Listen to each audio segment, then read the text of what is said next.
U.S. politics could be one of the biggest movers for stocks in 2012. Joining me is Sam Stovall, Chief Equity Strategist at S&P Capital IQ.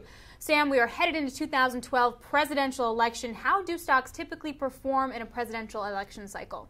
They do pretty well, but historically not as well as the third year of a president's term in office.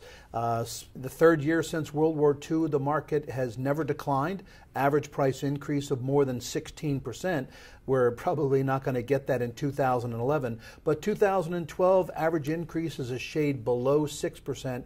And if there's one positive thing that you can say is that the frequency with which the market advances at 75% is very encouraging.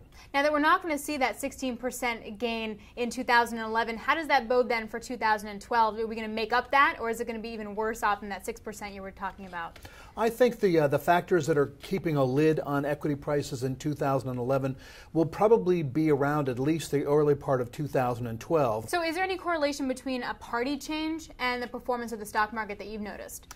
Well, historically, the market does better under a Democratic administration than under a Republican administration, and that's whether you look to a totally unified government, meaning that the executive and legislative branches are of the same party, whether you look to a unified Congress but a different executive or a split Congress, that in general, the market does better under Democrats than under Republicans.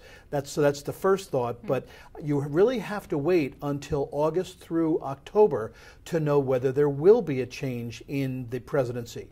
That going back to World War II, what I've found is that if the market declines from July 31st through October 31st, then there will likely be a change in administration. If the market advances, then they'll likely retain the current party or person, and that this indicator has worked 85% of the time. Any stocks or sectors in specifically that we can look at here? Our belief is that October 3rd was the low for this corrective period.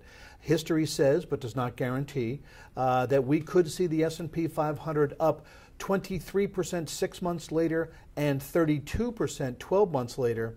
And historically, it's the cyclical sectors that have outperformed at least 6 months after the market had established its low. In particular, technology, consumer discretionary, industrials, and materials outperformed. The underperformers were your defensive groups, but if you own the defensives, don't worry, because a rising tide lifts all boats. So remember, history doesn't mean it's going to happen again, but it is a good, solid blueprint. The cyclicals might be a good place to start.